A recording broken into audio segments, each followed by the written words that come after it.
પશુપાલક મિત્રો, આજના વિડીયોમાં સાજીના ફૂલ વિશે હું તમને માહિતી આપવાનો છું. એને બેકિંગ સોડા પણ કહેવામાં આવે છે અને મીઠા સોડા પણ કહેવામાં આવે છે. એનો ઉપયોગ પશુપાલનમાં કેવી રીતે કરવો, કેટલો કરવો અને એ કરવાથી કેટલો ફાયદો થશે એના વિશે હું તમને આજે સંપૂર્ણ જાણકારી આપવાનો છું. અત્યારે પશુપાલકોની ઘણી સમસ્યા હોય છે કે અમારું પશુ છે એ ખૂબ જ ઓછું ખાય છે, પાણી ઓછું પીવે છે, છાણ લૂજ કરે છે, એટલે કે પોદલો બહુ લૂજ કરે છે અને દૂધમાં ઘટાડો થઈ રહ્યો છે અને દૂધની અંદર ફેટની ટકાવારીમાં પણ ખૂબ જ ઘટાડો થઈ રહ્યો છે. અત્યારે આ બધા મુખ્ય પ્રશ્નો પશુપાલકોના છે. તો આ બધી સમસ્યાનું નિવારણ કરે છે સાજીના ફૂલ, અને આની પાછળ આખું વિજ્ઞાન છે અને હું તમને એ વિજ્ઞાન આખું તમને આ વિડીયોમાં સમજાવીશ. આમ તો સાજીના ફૂલ એટલે કે બેકિંગ સોડા પણ એને કહેવાય છે. તેનો જો લાંબા સમય સુધી ઉપયોગ કરવામાં આવે ને, જો તેને લાંબા સમય સુધી જો પશુઓને આપવામાં આવે તો દૂધની ઉત્પાદનની સાથે સાથે દૂધમાં ફેટની ટકાવારીમાં પણ ખૂબ જ વધારો થાય છે અને એની પાછળ પણ આખું વિજ્ઞાન છે કે જો એનાથી શું શું ફાયદા થશે. જો તમારું પશુ છે એ ખૂબ જ સારું ખાય, ખૂબ જ પાણી પીવે, સંતુષ્ટ રહે, તંદુરસ્ત રહે, તો એ ઓટોમેટિકલી દૂધ પણ સારું આપશે અને ફેટ પણ સારું આપશે. હવે સાજીના ફૂલ જે બેકિંગ સોડા કહે છે, મીઠા સોડા કહે છે, એ પાચન તંત્રને મજબૂત કરે છે. એ શું કરે છે? પાચન તંત્રને મજબૂત કરે છે. પણ આનો ઉપયોગ કરવાની રીત અને ફાયદા ઘણા બધા લોકોને ખબર જ નથી. સાજીના ફૂલનો ઉપયોગ અને એના ફાયદા ઘણા બધા પશુપાલક મિત્રો જાણતા જ નથી. હવે સાજીના ફૂલ કામ શું કરે છે, સાજીના ફૂલ કામ શું કરે છે અને એની જરૂરત કેમ પડે છે એ હું તમને હવે સમજાવવાનો છું. આપણે પશુઓને સૂકો ચારો આપણે આપતા હોઈએ છીએ, આપણે એને દાણ પણ આપતા હોઈએ છીએ. ઘણી બધી આપણે એને કપાસ પાપડી આપીએ છીએ અને ઘઉંનો ભરડો આપીએ છીએ. એ બધું આપણે એને આપતા હોઈએ છીએ, પણ આપણે પણ એને દૂધ ઉત્પાદન માટે પણ એની જરૂર છે, એટલે આપણે એ બધું એને આપવું જ પડે છે. એ નહીં આપો તો ચાલશે નહીં.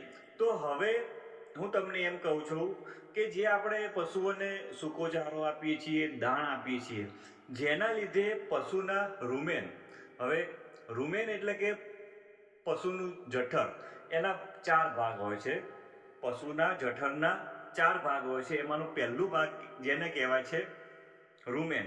તો તમે આ બધું મેં તમને કીધું એ બધું આપણે એ પશુઓને આપવું જ પડે છે. એને દાણ આપવું પડે છે, ઘઉંનો ભરડો આપવો પડે છે, મકાઈનું પાપડી, કપાસ પાપડી બધું આપવું પડે. તો એના લીધે થાય છે શું?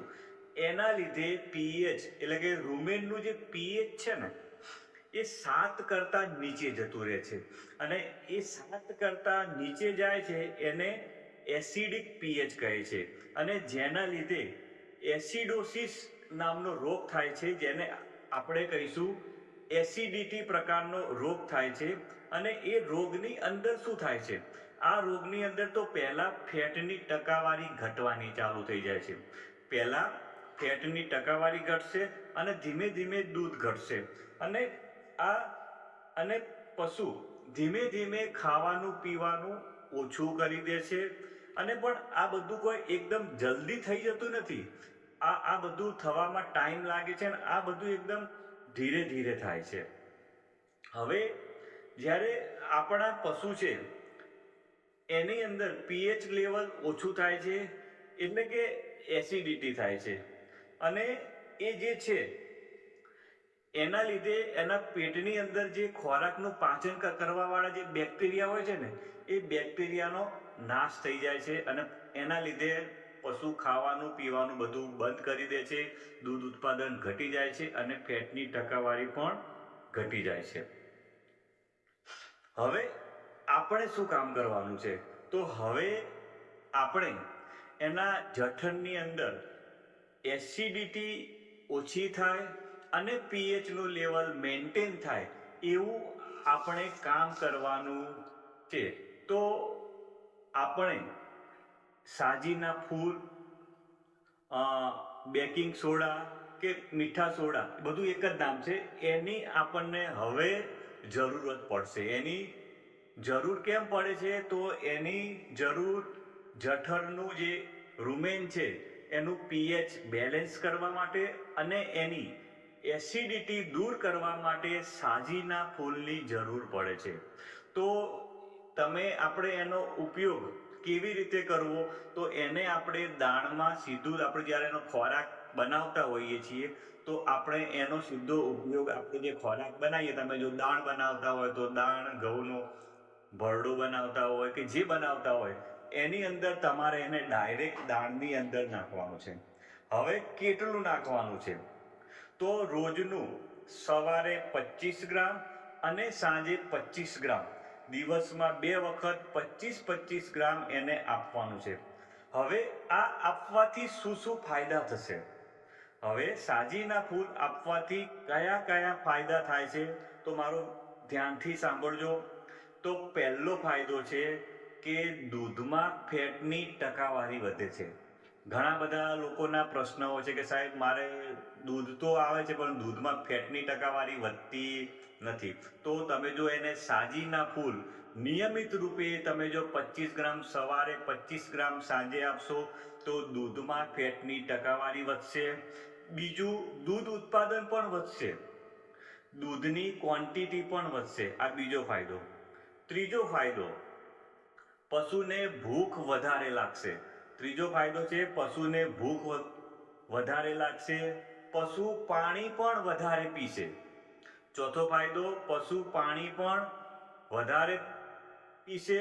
અને પાંચમો ફાયદો કે પશુ વધારે ખાશે પણ ખરું, પશુ વધારે ખાશે. બીજો ફાયદો, એસિડોસિસ, એસિડિટી કંટ્રોલમાં થઈ જશે. એના પેટની અંદર પીએચ લેવલ મેન્ટેન થઈ જશે એટલે એસિડિટી થશે નહીં. અને છેલ્લો ફાયદો કે એનું છાણ વ્યવસ્થિત આવશે.